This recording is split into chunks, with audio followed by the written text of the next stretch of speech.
പറയാം. നിങ്ങൾ ഇത്രയും കാലം പിച്ചക്കാരി, തന്തയില്ലാത്തവളെന്ന് പറഞ്ഞ് ആക്ഷേപിച്ച ഇവളുണ്ടല്ലോ, ആരാണെന്നറിയോ? ഈ ലോകത്ത് ആരുമില്ലാത്തവളല്ല ഇവൾ. കോടികളുടെ ഉടമസ്ഥയാണ്. സ്വന്തമായി ഒരു ഏട്ടനും അമ്മയും ഉള്ളവൾ. കേട്ട വാക്കുകൾ വിശ്വസിക്കാൻ പറ്റാതെ നിൽക്കുകയായിരുന്നു പാർവതി അപ്പോൾ. എന്താ, നിന്റെ സഹോദരിയാണോ ഇവള്? അതും ഈ പിഴച്ചു പറ്റവൾ? നിർത്ത്. ഇനിയൊരു അക്ഷരം നിങ്ങൾ ഇവളെക്കുറിച്ച് മിണ്ടിപ്പോകരുത്. മൂത്തതാണ്, കാശിയുടെ മുത്തശ്ശിയാണെന്നൊന്നും ഞാൻ നോക്കില്ല. അടിച്ചു പല്ല് താഴെയിടും. നന്ദന്റെ പെരുമാറ്റത്തിൽ ഗൗരിയൊന്ന് താഴ്ന്നു കൊടുത്തിരുന്നു. താഴ്ന്നു കൊടുത്തു എന്ന് പറയാൻ പറ്റില്ല, പേടിച്ച് പിന്മാറി എന്ന് പറയുന്നതായിരിക്കും ശരി. എന്താ മോനെ നീ പറയുന്നത്? മോളെങ്ങനെ നിന്റെ സഹോദരിയാവുന്നത്? ഉത്തര നന്ദന്റെ അടുത്തേക്ക് വന്ന് സംസാരിച്ചു. ആണമ്മേ, ഞാൻ പറഞ്ഞത് സത്യമാണ്. ഇപ്പോഴെങ്കിലും ആ സത്യം എനിക്ക് തുറന്നു പറയണം. ഇനിയും അത് മൂടിവെച്ചാൽ ഞാൻ ഈ നിൽക്കുന്ന ഈ പെണ്ണിനോട് ചെയ്യുന്ന ഏറ്റവും വലിയ അപരാധമായി പോകും. എന്താ പറയുന്നത്? നന്ദന്റെ അടുത്തേക്ക് വന്ന് പാർവതി അവൻ്റെ ഷർട്ടിൽ പിടിച്ചുലച്ചുകൊണ്ട് ചോദിച്ചു. പറയാം, എല്ലാം പറയാം. ആ 4 പേർക്ക് മുന്നിലായി നന്ദൻ തൻ്റെ ജീവിതത്തിലെ നടന്നകന്ന പച്ചയായ സത്യങ്ങൾ ചുഴലഴിച്ചു. നാട്ടിലെ തന്നെ അറിയപ്പെടുന്ന തറവാട്ടിലെ അംഗമായിരുന്നു ദേവകി. കുടുംബത്തിലെ 6 സഹോദരങ്ങൾക്ക് ഏക പെങ്ങൾ. പൊന്നുപോലെയാണ് അവർ അവളെ നോക്കിയത്. MBBSന് പഠിക്കുന്ന സമയം ദേവകി നാട്ടിൽ തന്നെയുള്ള സ്കൂൾ മാഷായ വേണുവുമായി പ്രണയത്തിലായി. അച്ഛനോ അമ്മയോ സഹോദരങ്ങളോ ഇല്ലാതിരുന്ന അനാഥനായിരുന്നു വേണു. സ്വന്തമായി ഒരു വീട് പോലും ഇല്ലെന്ന് പറയാം. ഏതോ അനാഥാലയത്തിൽ വളർന്നു സ്വന്തമായി ജോലി കിട്ടിയപ്പോൾ ഒരു വാടക വീട് എടുത്ത് താമസിക്കുന്നു. എങ്ങനെയാണ് അവർ പ്രണയത്തിലെന്ന് ആർക്കും അറിയില്ല. പക്ഷേ എല്ലാവരുടെയും എല്ലാമായ ദേവകി പെട്ടെന്നാണ് വേണുവിലേക്ക് ഒതുങ്ങിയത്. 2 വർഷം മുന്നോട്ട് പോയി ആ പ്രണയം. വീട്ടുകാരുടെ എതിർപ്പ് മൂലം വേണുവിൻ്റെ കൂടെ ദേവകി ഇറങ്ങിപ്പോയി. ദേവകിയുടെ പഠിത്തം പകുതി വഴിക്ക് വെച്ച് നിന്നതും രാജകീയമായി ജീവിച്ചു കൊണ്ടിരുന്ന തൻ്റെ മകൾ ഇപ്പോൾ താമസിക്കുന്ന ചുറ്റുപാടും ജീവിതവും അവളെക്കാളേറെ തൻ്റെ പിതാവിലായിരുന്നു നോവുണർത്തിയത്. അവസാനം 2 പേരെയും വീട്ടിൽ അംഗീകരിച്ചു. കല്യാണം കഴിഞ്ഞു 1 മാസത്തിന് ശേഷം നന്ദൻ വരാൻ പോകുന്നു എന്ന സന്തോഷ വാർത്ത എല്ലാവരോടും പറഞ്ഞ് തങ്ങളുടെ ദാമ്പത്യം വീട്ടിൽ അംഗീകരിച്ചുവെങ്കിൽ പോലും മനയിലുള്ള എല്ലാവർക്കും വേണുവിനോട് അത്ര അടുപ്പമൊന്നുമില്ലായിരുന്നു. നന്ദൻ ജനിച്ച് 1 വർഷം കഴിഞ്ഞപ്പോൾ അച്ഛൻ്റെ ആവശ്യപ്രകാരം ദേവകി വീണ്ടും MBBS പഠനം തുടർന്നു. ഭർത്താവിനും ഇഷ്ടമായിരുന്നുവെങ്കിൽ പോലും എപ്പോഴാണ് അവർ തമ്മിൽ സൗന്ദര്യപ്പിണക്കം തുടങ്ങിയതെന്ന് ആർക്കും അറിയില്ല. ചെറിയ പ്രശ്നങ്ങൾ അത് വലിയ പ്രശ്നങ്ങളിലേക്ക് പോയിക്കൊണ്ടിരുന്നു. പഠനശേഷം ജോലിയിലേക്ക് തന്നെ ശ്രദ്ധ ചെലുത്തിയ ദേവകി തന്നിൽ നിന്ന് മനഃപൂർവ്വം അകലുകയാണെന്ന് വേണുവും കരുതി. നീണ്ട 8 വർഷത്തെ കുടുംബജീവിതത്തിനൊടുവിൽ വേണു വീട് വിട്ടിറങ്ങി. അന്ന് തൊട്ട് വേണു എങ്ങോട്ട് പോയെന്ന് ആർക്കും അറിയില്ല. കണ്ണിൽ നിന്ന് പൊഴിഞ്ഞിറങ്ങിയ മിഴിനീർ കർച്ചീഫ് കൊണ്ട് തുടച്ച് നന്ദൻ ഒരു നിമിഷം കാശിയെ നോക്കി. അമ്മയുടെ മനയിലാണ് ഞാൻ പിന്നെ വളർന്നത്. അച്ഛനോടുള്ള ദേഷ്യം അവർക്ക് എന്നോടുണ്ടായിരുന്നു. അവസാനം ഭാഗം വെപ്പിൽ അമ്മയ്ക്ക് കിട്ടിയ സ്വത്തും കൊണ്ട് ഞങ്ങൾ മൂന്നാറിലേക്ക് പോകുന്നു. അച്ഛൻ എവിടെയാണെന്ന് അപ്പോൾ തിരക്കിയതുമില്ല. അപ്പോഴാണ് ഇത് സംഭവിച്ചത്. ഞാൻ 5ാം ക്ലാസ്സിൽ പഠിക്കുമ്പോഴാണ് അത് സംഭവിക്കുന്നത്. സ്കൂൾ വിട്ട് വന്ന് ഞാൻ കാണുന്നത് മുറിയിലിരുന്ന് കരയുന്ന അമ്മയെയാണ്. അപ്പോൾ എന്താണ് അമ്മയ്ക്ക് നടക്കുന്നത് എന്നൊന്നും എനിക്കറിയില്ലായിരുന്നു. പക്ഷേ നീണ്ട 22 വർഷങ്ങൾക്ക് ശേഷമാണ് ഞാനെല്ലാം മനസ്സിലാക്കിയത്. അച്ഛൻ്റെ ഒരു വിവരവുമില്ലാതായപ്പോൾ അമ്മ ഒരുപാട് അച്ഛനെ അന്വേഷിച്ചു. അങ്ങനെയാണ് അച്ഛൻ്റെ സുഹൃത്ത് വഴി അച്ഛൻ ഈ നാട്ടിലുണ്ടെന്ന് അറിയുന്നത്. കൂടാതെ നാട്ടിലുള്ള ഒരു പെൺകുട്ടിയുമായി അച്ഛൻ പ്രണയത്തിലാണെന്നും ഒട്ടും സഹിക്കാൻ പറ്റിയില്ല അമ്മയ്ക്കത്. അങ്ങനെ അച്ഛനെ നേരിൽ കാണാനായി അമ്മ ഈ മഞ്ചാടിക്കുന്നിലേക്ക് തിരിച്ചു. നീ കള്ളം പറയാ? അല്ല, എന്തിനാ ഇങ്ങനെ പറയുന്നേ? പാർവതി നന്ദൻ്റെ നേരെ അടുത്തുകൊണ്ട് ആക്രോശിച്ചു. അല്ല, നീ ഇനിയെങ്കിലും എല്ലാം മനസ്സിലാക്കണം. ഇല്ല, എല്ലാവരും കള്ളമാ പറയുന്നത്. വല്ലാത്തൊരു മാനസികാവസ്ഥയിൽ എത്തിയിരുന്നു പാർവതി അപ്പോൾ. ഒരു ഭ്രാന്തിയെപ്പോലെ അവൾ അലറി. അവസാനം ബോധം കെട്ട് നന്ദൻ്റെ കൈകളിലേക്ക് തന്നെ തളർന്നു വീണു. പാറു! നന്ദൻ പാർവതിയുടെ കവിളിൽ തട്ടി വിളിച്ചുകൊണ്ടിരുന്നു. മോളെ, എഴുന്നേൽക്ക്. ഇല്ല കാശി, അവൾക്ക് കുഴപ്പമൊന്നുമില്ല. എല്ലാം കേട്ടതിൻ്റെ ഷോക്കാണ്. നന്ദ, അവൾക്ക് ഷീസ് ക്യാരിയിങ്. നോ, നീ ഒന്നുകൊണ്ടും പേടിക്കണ്ട. ഇവളെ അകത്തേക്ക് കിടത്താം. ആ. നന്ദനും കാശിയും പാർവതിയെ താങ്ങിയെടുത്തുകൊണ്ട് അകത്തേക്ക് കയറാൻ തുടങ്ങി. പെട്ടെന്നാണ്, ഇങ്ങോട്ട് കയറ്റണ്ട. തമ്പുരാട്ടി പെട്ടെന്ന് തന്നെ നന്ദനെയും കാശിയെയും തടഞ്ഞു. മുത്തശ്ശി, നിങ്ങൾ മാറ്. കാശി തമ്പുരാട്ടിയുടെ നേരെ നിന്നുകൊണ്ട് പറഞ്ഞു. എന്നാൽ കണ്ട പരിചയം പോലും നടിക്കാതെ അവർ അവിടെ തന്നെ നിന്നു. മാറാൻ! തമ്പുരാട്ടിയെ തള്ളി മാറ്റിക്കൊണ്ട് കാശി മുന്നോട്ട് നടന്നു. പെട്ടെന്നായതുകൊണ്ട് അവർ ബാലൻസ് നഷ്ടപ്പെട്ട് വീഴാൻ പോയിരുന്നു. പക്ഷേ പെട്ടെന്നാണ് അവരെ ഉത്തര പിടിച്ചത്. അയ്യോ അമ്മേ, എന്തേലും പറ്റിയോ? കണ്ടോടെ നിന്റെ മോൻ്റെ സ്വഭാവം. എന്നെ അവൻ തല്ലി. എന്തിനാ അമ്മ ഇങ്ങനെ പറയുന്നത്? അവൻ എന്താ ചെയ്തത്? തല്ലിയില്ലല്ലോ. കള്ളം പറയുന്നത് എന്തിനാ? തല്ലിയതുപോലെ തന്നെയല്ലേ ഇതും. എൻ്റെ ദൈവമേ, എനിക്കിതൊന്നും കണ്ടുകൊണ്ട് ഇവിടെ നിൽക്കാൻ വയ്യേ. വേഗം വിഷ്ണുലോകം പുൽകിയാൽ മതി. അവളെ നോക്കി എന്തോ പറഞ്ഞുകൊണ്ട് തമ്പ്രാട്ടി മനയുടെ അകത്തേക്ക് നടന്നു.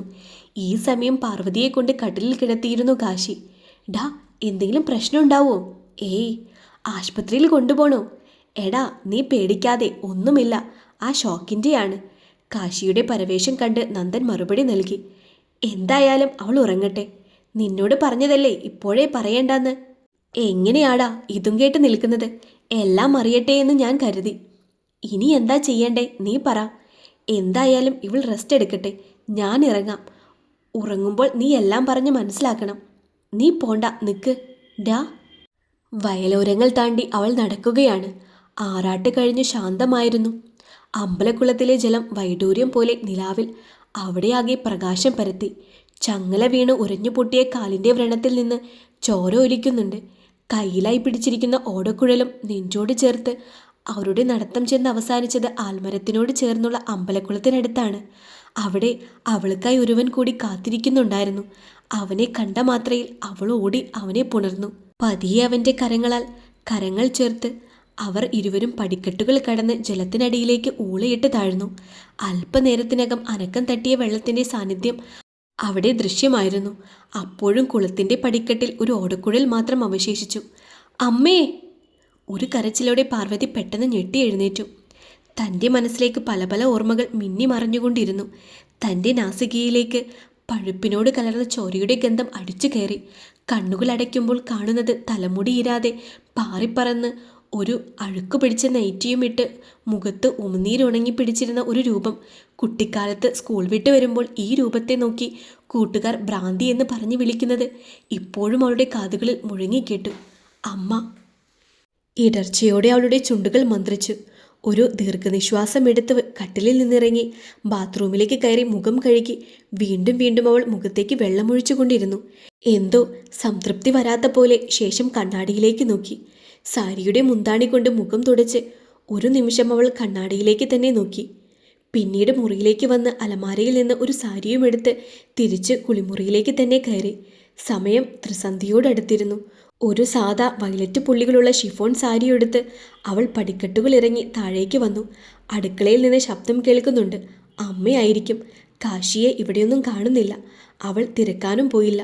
എന്തോ ഒന്നും മനസ്സിൽ ഉറപ്പിച്ച ശേഷം അവൾ മനയുടെ പുറത്തേക്ക് നടന്നു. പാതി വഴി എത്തിയപ്പോൾ കലുങ്കിൽമേൽ ഇരിക്കുന്ന ആളെ കണ്ട് അവൾ ഒരു നിമിഷം പരിഭ്രമിച്ചു. വർഷങ്ങൾക്ക് ശേഷമുള്ള അതേ കാഴ്ച. പക്ഷേ താനിപ്പോൾ ആ പഴയ പാർവതിയല്ല. തന്നെ നോക്കി നിൽക്കുന്ന ആളെ ഒരു അപരിചിതനെ പോലെ കണ്ടുകൊണ്ട് അവൾ മറികടന്നു പോയി. വീണ്ടും അതേ നടത്തം. പക്ഷേ പെട്ടെന്നാണ് ഒരു സ്ഥലത്തെത്തിയപ്പോൾ തൻ്റെ കാലുകൾ പിടിച്ചു കെട്ടിയതുപോലെ നിന്നത്. ഒരു നിമിഷം തലചെരിച്ച് അങ്ങോട്ടൊന്ന് നോക്കി. ഒരു നിമിഷം അവളുടെ കണ്ണിൽ നിന്ന് ഒരു തുള്ളി കണ്ണുനീർ ഒഴുകി മണ്ണിൽ പതിച്ചു. ദേ നോക്കിയേ, മഞ്ചാടിക്കുന്നിലെ ഭ്രാന്തി! കുട്ടികളാകെ അലറി വിളിക്കുകയാണ്. അവർ എറിയുന്ന കല്ലും മണ്ണും ദേഹത്ത് വീണുകൊണ്ട് ആ ഭ്രാന്തി പിറകോട്ട് പോകുന്നുമുണ്ട്. ആ ഒരു നിശ്വാസം എടുത്തുകൊണ്ട് പാർവതി കണ്ണുകൾ തുറന്നു. വർഷങ്ങൾക്ക് ശേഷം അതേ സ്ഥലം, അതേ വീട്. അവളുടെ കാലടികൾ മുൻപോട്ട് വെച്ചു. പക്ഷേ പറ്റുന്നില്ല. എന്തോ ഓർത്ത ശേഷം അവൾ തിരികെ ആ വഴിയെ കയറാതെ വന്ന വഴിയെ നടക്കാൻ തുടങ്ങി. ആ നടത്തം ചെന്നവസാനിച്ചത് മഞ്ചാടിക്കുന്നിലെ മഹാദേവന്റെ അമ്പലത്തിലാണ്. തൻ്റെ സങ്കടങ്ങളെല്ലാം അവിടെ ഒഴുക്കി തീർത്തു. തൊഴുതു കഴിഞ്ഞതും നേരെ അവൾ നടന്നത് അമ്പലച്ചിറയുടെ അടുത്തേക്കായിരുന്നു. അതിൻ്റെ പടിക്കെട്ടുകളിലിരുന്ന് അവൾ നിശ്വസിച്ചു. തനിക്ക് ജന്മം തന്ന അച്ഛൻ്റെയും അമ്മയുടെയും അവസാന ശ്വാസം നിലച്ച സ്ഥലം. അവളുടെ കണ്ണുകളിൽ അടർന്നു വീഴാൻ കൊതിച്ചു കൊണ്ടിരുന്ന കണ്ണുനീർ തുള്ളികൾ ആ ത്രിസന്ധിയിലും തിളങ്ങി. പെട്ടെന്നാണ് ആരുടെയോ സാമീപ്യം അവൾ അറിഞ്ഞത്. അവൾ തിരിഞ്ഞു നോക്കി. അച്ഛാ! പാർവതി വേഗം പടവുകളിൽ നിന്നും എഴുന്നേറ്റ് നിന്നു. വേണ്ട മോളെ, എഴുന്നേൽക്കണ്ട, അവിടെ ഇരിക്കെ. ശങ്കരൻ പാർവതിയെ നോക്കി പറഞ്ഞ ശേഷം അടുത്തായിരുന്നു. അച്ഛൻ പൂജ കഴിഞ്ഞു അല്ലേ? ഇല്ല മോളെ, അച്ഛൻ മോളെ കാണാൻ വേണ്ടി ഇങ്ങോട്ട് വന്നതാ. എന്താ അച്ഛാ, പറഞ്ഞോ. മോൾക്ക് അച്ഛനോട് ദേഷ്യമുണ്ടോ? ഇല്ല, ഞാനെന്തിനാ അച്ഛനോട് ദേഷ്യപ്പെടുന്നത്? എനിക്കാരോടും ദേഷ്യമില്ല. ദേഷ്യം മുഴുവൻ എന്നോട് തന്നെയാണ്. എന്തിന്? ഇതുപോലൊരു ജന്മം ഭൂമിയിൽ ഉണ്ടായിപ്പോയില്ലേ? ആർക്കും ഒരു ഗുണവുമില്ലാതെ എല്ലാം കൊണ്ടും നഷ്ടം കൊണ്ട് ജനിച്ചൊരു ജന്മം. എന്തിനാ മോളെ നീ അങ്ങനെയൊക്കെ പറയുന്നത്? പിന്നെ ഞാൻ എന്താണ് പറയേണ്ടത്? ജനിക്കുന്നതിന് മുൻപ് തന്നെ ജന്മം തന്ന പിതാവിൻ്റെ ജീവൻ എടുത്തു. ഭൂമിയിലേക്ക് പിറന്നു വീണ ശേഷം ജന്മം തന്ന മാതാവിൻ്റെ വാത്സല്യം പോലും കിട്ടാനുള്ള യോഗ്യത എനിക്കുണ്ടായില്ല. പാതിയായ അവനെയും ഇത്രയും കാലം പിരിഞ്ഞിരിക്കേണ്ടി വന്നില്ലേ? ഞാൻ ജന്മം കൊടുത്ത എൻ്റെ കുഞ്ഞ്, അതിൻ്റെ മരണവും ഞാൻ ജീവനോടുള്ളപ്പോൾ കാണേണ്ടി വന്നില്ലേ? ഇത്രയും ഗതികെട്ടവൾ ആരുണ്ടച്ചാ ഈ ലോകത്ത്? അങ്ങനെയല്ല മോളെ, അച്ഛൻ ഇത് എന്തറിഞ്ഞിട്ടാണ്? എല്ലാം അറിഞ്ഞിട്ട് തന്നെയാണ് മോളെ പറയുന്നത്. ഇന്ന് നടന്ന കാര്യങ്ങളൊക്കെ അതിൽ കൂടുതലൊന്നും അച്ഛൻ അറിയില്ലല്ലോ. അറിയാം, നിങ്ങൾക്കൊക്കെ അറിയാവുന്നതിലും കൂടുതൽ ഈ അച്ഛനറിയാം. എന്താ ഇത്രയും കാലം നീയായാലും ആരായാലും വിചാരിച്ചിട്ടുണ്ടാകും, എന്താണ് ശങ്കരൻ ആരോടും അടുപ്പത്തോടെ പെരുമാറാത്തത് എന്ന്. സ്വന്തം ഭാര്യ പോലും എന്നോട് ചോദിച്ചിട്ടുണ്ട്, നിങ്ങൾക്കെന്താ ആരോടും സ്നേഹമില്ലേ എന്ന്. സ്നേഹമില്ലാത്തത് കൊണ്ടല്ല മോളെ, ഒരുപാട് കാര്യങ്ങൾ ഈ അച്ഛൻ്റെ നെഞ്ചിൽ കിടന്ന് പുകയുകയാണ്. ഇത്രയും കാലം ഞാൻ മറച്ചു വെച്ചു. ഇനി അച്ഛൻ അത് പറയാതിരിക്കാൻ പറ്റില്ല. ഈ ഞാൻ കാരണമാ മോളുടെ അച്ഛൻ മരിച്ചത്. എന്താ? ഒരു നിമിഷം ഭൂമി അവസാനിക്കുന്ന പോലെ തോന്നിയിരുന്നു പാർവതിക്ക്. എന്താ എന്താ അച്ഛൻ പറഞ്ഞേ? പറയാം, എല്ലാം പറയാം മോളെ. നിന്റെ അച്ഛനെ ഞാൻ പരിചയപ്പെടുന്നത് ഇവിടെ വെച്ചാണ്, ഇതേ അമ്പലത്തിൽ വെച്ച്. എൻ്റെ വിവാഹം കഴിഞ്ഞിട്ട് കാശിക്ക് 6 വയസ്സോളം പ്രായമുള്ളപ്പോൾ മഞ്ചാടി സ്കൂളിൽ മാറ്റം കിട്ടി വന്നതായിരുന്നു മാഷ്. ആ സമയത്ത് അമ്പലത്തിലെ പൂജാരിയല്ലായിരുന്നു ഞാൻ. തറവാട്ടിലെ കാര്യങ്ങളൊക്കെ നോക്കി നടത്തുകയായിരുന്നു അപ്പോൾ. ചെറുപ്പക്കാരനായിരുന്ന ഞാനും ദേവൻ്റെ അച്ഛനായ ഹരിയും പെട്ടെന്നാണ് വായനശാലയിൽ വരുന്ന വേണുവുമായി അടുത്തത്. നല്ലൊരു കൂട്ടുകെട്ടായിരുന്നു. എന്നും വൈകിട്ട് ഞങ്ങൾ ഈ ആൽത്തറയിൽ ഒത്തുകൂടും. അപ്പോഴൊന്നും വേണുവിൻ്റെ വിവാഹം കഴിഞ്ഞതാണോ, ഒരു മകനുണ്ടോ എന്നുള്ള കാര്യം ഞങ്ങളോട് പറഞ്ഞിരുന്നില്ല. ഏകദേശം ഇവിടെ വന്ന് കുറച്ച് മാസങ്ങൾ കഴിഞ്ഞാണ് സുരഭിയുമായി വേണു പ്രണയത്തിലാകുന്നുള്ള കാര്യം ഞങ്ങൾ അറിയുന്നത്. നല്ലൊരു പെൺകുട്ടി, ഒരുമിച്ച് ജീവിക്കട്ടെ എന്ന് ഞങ്ങളും കരുതി. പക്ഷേ അന്നാണത് സംഭവിച്ചത്. ഇതേപോലുള്ള രാത്രി ഹരിയും ഞാനും വേണുവും ഈ ആൽത്തറയിൽ ഇരിക്കുകയായിരുന്നു. പെട്ടെന്നാണ് അവിടേക്കൊരു കാറ് വന്ന് നിന്നത്. അതിൽ നിന്നും ഏകദേശം 27 വയസ്സോളം പ്രായം തോന്നിക്കുന്ന ഒരു പെൺകുട്ടി ഇറങ്ങിയത്. അവളെ കണ്ടതും വേണു. അന്ന് നടന്ന സംഭവത്തിലേക്ക് ശങ്കരൻ പാർവതിയെ കൂട്ടിക്കൊണ്ടുപോയി. പതിവ് പോലെ ആൽത്തറയിൽ ഇരിക്കുകയായിരുന്നു ആ മൂവർ സംഘം. മനയിലെ കാര്യങ്ങളും സ്കൂളിലെ കാര്യങ്ങളും അവരുടെ സംഭാഷണത്തിനിടയ്ക്ക് കടന്നുപോയി. പെട്ടെന്നാണ് അവരുടെ മുന്നിലായി ഒരു കാർ വന്ന് നിന്നത്. അതിൽ നിന്നും ഇറങ്ങുന്ന ആളെ കണ്ടതും വേണുവിന് ഭൂമി തലകീഴായി മാറുന്നതായി തോന്നി. തൻ്റെ അടുത്തേക്ക് അടിവെച്ച് വരുന്ന ആളെ കണ്ടതും എന്തെന്നില്ലാതെ ആ ഹൃദയം പിടഞ്ഞു. മാസങ്ങൾക്കപ്പുറമുള്ള കാഴ്ച. തൻ്റെ ഉറ്റ ചങ്ങാതി എന്തിനാണ് ഇങ്ങനെ ഭയപ്പെടുന്നത് എന്ന് മനസ്സിലാക്കാൻ മറ്റു 2 പേർക്കും കഴിഞ്ഞിരുന്നില്ല.